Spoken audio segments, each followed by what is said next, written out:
Hello students, चलिए start करते हैं एक्सरसाइज 13.1 प्रोबेबिलिटी का क्वेश्चन नंबर 13 देखते हैं क्या है। An instructor has a question bank consisting of 300 easy true false question.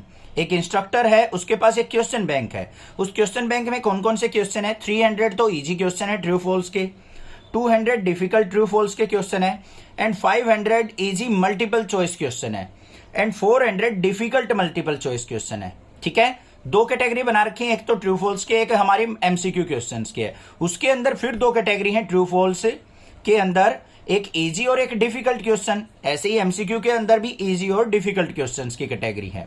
ठीक है भाई, if A question is selected at random from the question bank, question bank से क्या कहा है उसने? एक क्वेश्चन रेंडमली सिलेक्ट किया जाता है। What is the probability that it will be an easy question given that it's a multiple choice question. Conditional probability है, क्योंकि एक साथ दो दो क्वेश्चन पूछ रहा है यहां पे। इससे आपको आइडिया हो जाएगा कंडीशनल प्रोबेबिलिटी निकालनी है। क्या है प्रोबेबिलिटी? कि जो हमारा क्वेश्चन सेलेक्ट हो वो इजी क्वेश्चन भी हो, given that it's a multiple choice question, और वो एमसीक्यू क्वेश्चन भी होना चाहिए। बच्चों क्लियर हो गई बात या नहीं हो गई? कोई दिक्कत नहीं होनी चाहिए। अब समझो यहां पे ध्यान से, सबसे पहले टोटल सैंपल स्पेस चाहिए, तो यहां पे देख लेंगे हम टोटल क्वेश्चन कितने हैं हमारे पास, क्योंकि क्वेश्चन तो उन्हीं में से सिलेक्ट होगा, क्वेश्चन बैंक में से। टोटल क्वेश्चंस क्या हैं? 300 तो थे हमारे पास ट्रू फॉल्स इजी के, 200 इसके डिफिकल्ट थे, फिर एमसीक्यू में 500 इजी थे, और हमारे 400 डिफिकल्ट एमसीक्यू थे। तो टोटल कितने हो गए? 5 और 4 900, 1100 और 300 1400 टोटल क्वेश्चन हो गए हमारे क्वेश्चन बैंक के अंदर।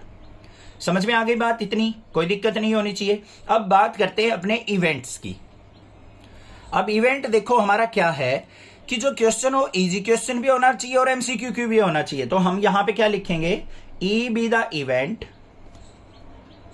E be the event of easy question, और एफ इवेंट क्या मान लेंगे? F be the event of MCQ question, क्योंकि इजी क्वेश्चन तो हमारा ट्रू फॉल्स के अंदर भी है और एमसीक्यू के अंदर भी है, तो दोनों अलग अलग इवेंट हो गए हमारे। अब हमें क्या चाहिए यहां पे? Probability of E intersection F चाहिए। ई इंटरसेक्शन एफ का मतलब ऐसा क्वेश्चन जो हमारा इजी भी हो और एमसीक्यू भी हो। तो ऐसे कितने क्वेश्चन है हमारे पास? ध्यान से देखो, 500 इजी मल्टीपल चॉइस क्वेश्चन, दोनों कंडीशन को सेटिस्फाई कर रहा है ना, इजी भी है और एमसीक्यू भी है। तो कितने हैं? 500। तो ये हो गए हमारे फेवरेबल आउटकम। अपन में टोटल कितने क्वेश्चंस में से सिलेक्ट होंगे? 1400 में से। 20 से 20 कैंसिल आउट, तो कितनी प्रोबेबिलिटी आ गई? 5/14 आ गई। समझ में आ गई या नहीं आ गई बात? क्लियर है? अब आ जाओ हमारी प्रोबेबिलिटी हो, हमें क्या निकालना है? Probability of E bye F निकालना है। तो किसके इक्वल होगी? Probability of E intersection F divide by probability of F event. ऐसे ही तो होगी बच्चों। अब देख लो, हमें प्रोबेबिलिटी ऑफ एफ और चाहिए, तो प्रोबेबिलिटी ऑफ एफ कैसे निकलेगी? एफ देखो क्या है?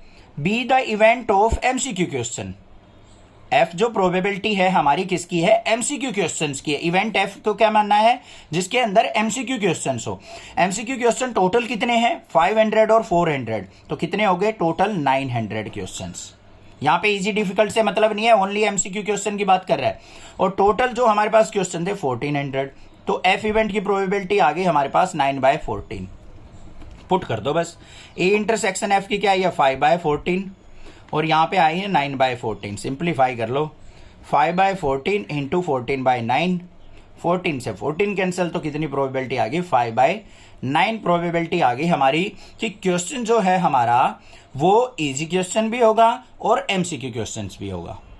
ठीक है भाई, क्लियर हो गई बात? कोई दिक्कत नहीं होनी चाहिए। कोई भी प्रॉब्लम लगे आप मुझसे पूछें, अदरवाइज चैनल को सब्सक्राइब कर लें। Thank you students for watching next classes video.